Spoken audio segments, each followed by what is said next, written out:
السلام علیکم ورحمۃ اللہ وبرکاتہ نحمدہ ونصلی علی رسولہ الکریم اما بعد۔ امید کرتے ہیں کہ آپ تمام سسٹرز خیر و عافیت سے ہوں گی اور ایمان کی بہترین حالت میں ہوں گی۔ اللہ رب العزت سے دعا ہے کہ آپ کی طرف ہر بڑھنے والا شر اللہ رب العزت خیر میں بدل دے، آمین۔ تو پیاری سسٹر، ہم لوگ سورۃ البقرہ کی آیت نمبر 24 پڑھ چکے تھے اور آج انشاءاللہ العزیز سورۃ البقرہ کی آیت نمبر 25 کا ترجمہ تفسیر پڑھیں گے۔ تو لیسن سٹارٹ کرنے سے پہلے یہ جو ہمارا قرآن کے چیلنج پہ لیسن چل رہا تھا، اس میں بائی مسٹیک میرے سے ایک غلطی ہوئی ورڈ یوز کرنے میں، کہ جیسا کہ بارہا یہ ورڈ یوز کیا گیا کہ قرآن ایسا ہے کہ عاجز کر دینے والا ہے، انسانیت کو عاجز کر دینے والا ہے۔ جیسا کہ اللہ رب العزت نے چیلنج کیا، یہ چیلنج 14.5 صدیاں گزر چکی ہیں اس چیلنج کو، تو آج تک کوئی کچھ نہیں لا سکا اس کے متبادل، اور نہ قیامت تک کوئی لا سکے گا۔ تو اس بات سے قرآن عاجز کر دینے والا ہے انسانیت کو۔ قرآن کا اعجاز کہنا تو ٹھیک ہے، لیکن اگر انسان یہ کہے کہ قرآن عاجز ہے تو یہ پھر غلط ہوگا۔ تو شاید اس طرح کا میرے منہ سے ورڈ یوز ہو گیا کہ قرآن عاجز ہے، تو اللہ تعالیٰ بھی معاف کرے، اور آپ سے بھی بہت معذرت کہ اس ادائیگی میں میرے سے مسٹیک ہوئی۔ اگر آپ میں سے بھی کسی نے کچھ لکھا ہے تو وہ اس کی کریکشن کر دیں۔ قرآن عاجز کر دینے والا تو ہے، دوبارہ سے میں ادا کرتی ہوں، لیکن یوں کہنا کہ قرآن عاجز ہے تو یہ غلط ہو جائے گا، تو اس کی آپ لوگ کریکشن کر لیں۔ آگے چلتے ہیں، آج کا لیسن سٹارٹ کرتے ہیں۔ اعوذ باللہ من الشیطان الرجیم، بسم اللہ الرحمن الرحیم۔ وبشر الذین آمنوا وعملوا الصالحات ان لهم جنات تجری من تحتها الانہار كلما رزقوا منها من ثمرة رزقا قالوا هذا الذي رزقنا من قبل وأتوا به متشابها ولهم فيها أزواج مطهرة وهم فيها خالدون۔ سبحان اللہ، بہت ہی زیادہ خوبصورت آیت مبارکہ ہے، اور مومنین کے دلوں کو جلا بخشنے والی ہے، اور مومنین کی امیدوں کو چار چاند لگانے والی ہے، اور خوشخبری دے دیجئے ان لوگوں کو جو ایمان لائے اور عمل صالح کیے۔ ان لہم، بے شک ان کے لیے، جنات باغات ہیں، تجری چلتی ہے، من تحتها الانہار، ان کے نیچے سے نہریں۔ سبحان اللہ۔ کلما رزقوا، جب کبھی بھی وہ رزق دیے جائیں گے، منہا اس میں سے، من ثمرات رزقا، پھلوں میں سے رزق، قالوا وہ کہیں گے، ھذا الذی، یہ وہی ہے، الذی وہ جو، رزقنا دیے گئے تھے ہم، من قبل اس سے پہلے، وَأُتُوا بِهِ مُتَشَابِهًا، اور دیے جائیں گے ہم مشابہ یا ایک دوسرے سے ملتے جلتے، وَلَهُمْ، اور ان کے لیے، فِيهَا اس میں، ازواج بیویاں ہوں گی، مطہرہ پاکیزہ، وَهُمْ فِيهَا خالدون، اور وہ اس میں ہمیشہ رہیں گے۔ اللہ اکبر۔ یہ اللہ رب العزت کا اصول ہے، قاعدہ کلیہ ہے، جو کہ پورے قرآن میں آپ کو نظر آئے گا کہ اللہ رب العزت جب بھی جہنم کا ذکر کرتے ہیں تو ساتھ ہی جنت کا ذکر بھی کرتے ہیں، مومنین کو خوشخبری دینے کے لیے کہ میرے نیک بندے ڈول نہ جائیں، گھبرا نہ جائیں، ڈگمگا نہ جائیں۔ تو ادھر بھی یہی طریقہ اپنایا گیا کہ پہلے کہا گیا کہ اگر تم یہ چیلنج قبول نہیں کرتے اور تم ایسا کچھ بھی نہیں کر سکتے تو پھر جہنم سے ڈرایا گیا، پھر ساتھ ہی کہا گیا کہ اس جہنم سے ڈر جاؤ جس کا ایندھن لوگ اور پتھر ہیں، جو کافروں کے لیے تیار کی گئی ہے، اور ساتھ ہی بھی خوشخبری دی گئی کہ ان لوگوں کو خوشخبری دے دیجئے جو ایمان لائے اور عمل صالح کیے۔ اور یہ بھی دیکھیں کہ ایمان لانے کے بعد عمل صالح کرنا ضروری ہے، جسٹ زبانی کلامی ایمان لے آنا کافی نہیں ہوگا، جسٹ منہ سے کہہ دینا کہ ہم ایمان لے آئے ہیں تو یہ چیز قابل قبول نہیں ہوگی، بلکہ ایمان لانے کے ساتھ عمل صالح کرنا بھی ضروری ہے۔ عمل صالح کیا ہے؟ کہ اس میں پہلی شرط یہ ہے کہ انسان خالص اللہ کے لیے وہ کام کرے جو بھی کرے، اور دوسرا آپ صلی اللہ علیہ وسلم کے بتائے ہوئے طریقے کے مطابق کیا جائے، یعنی کہ جو بھی عمل کیا جائے وہ سنت کے مطابق ہو۔ اگر اس سے ہٹ کے کیا جائے گا تو وہ بھی قابل قبول نہیں ہے۔ تو تقریباً مکمل قرآن میں یہ آپ بار بار دیکھیں گے، بار بار پڑھیں گے کہ ایمان لانے کے بعد عمل صالح کی شرط رکھی گئی کہ بے شک وہ لوگ جو ایمان لائے اور عمل صالح کیے، اس طرح کے آپ بارہا ورڈ یہ دیکھیں گے۔ تو پھر ساتھ ہی خوشخبری دی گئی کہ بے شک ان کے لیے باغات ہیں، اور صرف باغات ہی نہیں بلکہ ان کے نیچے نہریں بھی بہہ رہی ہوں گی۔ تھوڑا سا اگر انسان تصور میں لائے کہ بہت ہرے بھرے باغ ہوں اور ان کے نیچے بھی نہریں بھی بہہ رہی ہوں، تو انسان کتنی فرحت محسوس کرے گا، کتنا خوش ہوگا۔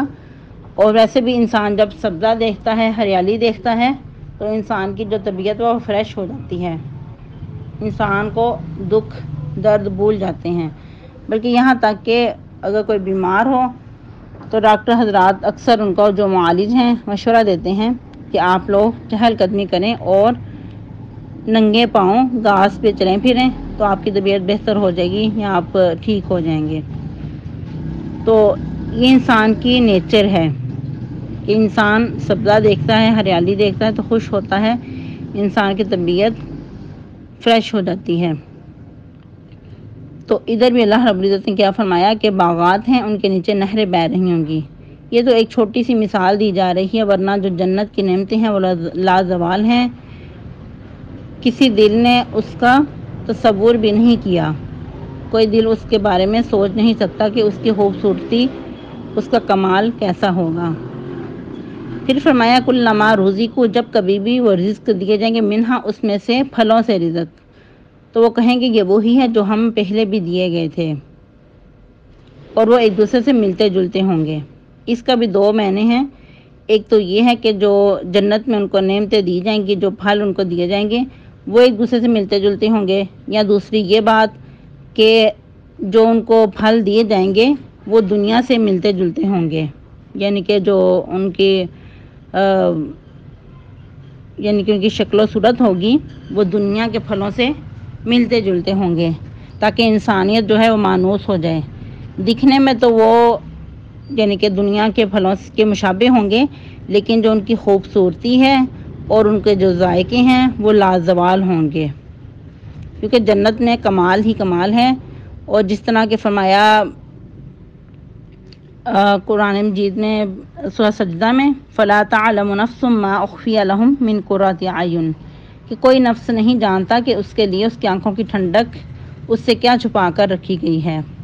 اور پھر حدیث کے مطابق کہ اس کی نعمتیں ایسی ہیں کہ کسی آنکھ نے اس کو نہیں دیکھا، کسی دل نے اس کو تصور میں نہیں، یعنی کہ کوئی دل اس کا تصور نہیں کر سکتا، اور اس کی جو ذائقے ہیں بہت ہی خوبصورت ہیں، بہت ہی مزیدار اور لازوال نعمتیں ہیں۔ اور اس کے بعد دیکھیں وَلَهُمْ، اس میں ان کے لیے بیویاں ہوں گی پاکیزہ۔ انسانیت کی جو خواہشات ہیں کہ اچھا کھانا پینا، اچھا گھر، اور پھر نکاح وغیرہ کرنا، عموماً بھی کیا کہا جاتا ہے کہ ہم بچوں کی شادیاں کریں گے، گھر بنا لیں، پھر گھر بنانے کے بعد اس میں ڈیکوریشن کی جاتی ہے، ڈیکوریٹ کیا جاتا ہے اس کو گھر کو مزید، اور پھر اس کے بعد بچوں کی شادیوں کی طرف دھیان جاتا ہے۔ تو یہ بھی ایک انسان کی فطرت ہے کہ انسان ان چیزوں کو چاہتا ہے، تو انسان کی فطرت کے مطابق ہی اس کے ساتھ معاملہ کیا گیا۔ اور پھر یہ دیکھیں کہ وَلَهُمْ فِيهَا أَزْوَاجٌ مُطَهَّرَةٌ، اور ان کے لیے اس میں بیویاں ہوں گی پاکیزہ۔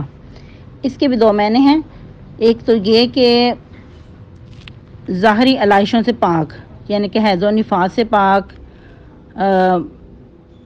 بول و براز سے پاک، تھوک، جو بھی اس طرح کی چیزیں ہیں ان سے پاک، اور اس کے علاوہ کردار کی بھی پاکیزہ، کردار کی بھی پاکیزہ۔ لیکن یہ سب کچھ کب ہوگا؟ جب انسان، جو عورت دنیا میں پاکیزہ ہوگی اس کو یہ نعمتیں ملیں گی۔ اور ویسے بھی نیک بیوی کا ملنا انسان کے لیے سب سے بڑھ کے خوش قسمتی ہے۔ دنیا پہ اگر کسی کو نیک بیوی مل جائے تو اس کے وارے نیارے ہو جاتے ہیں، اس کی زندگی سنور جاتی ہے۔ تو اگر کوئی پاکیزہ عورت دنیا پہ ہے تو اس کو بھی یہ ساری نعمتیں ملیں گی، یا پھر انسان اگر کوئی پاکیزہ خیالات کا ہے، پاکیزہ کردار کا ہے، تو اس کو جنت میں بھی پھر پاکیزہ بیوی اللہ تعالیٰ عطا کریں گے، حوروں سے نوازیں گے۔ اور پھر اس کے بعد جب انسان کو دنیا پہ نعمتیں مل جاتی ہیں تو اس کو یہ خدشہ رہتا ہے کہ اب مجھ سے چھین نہ جائیں۔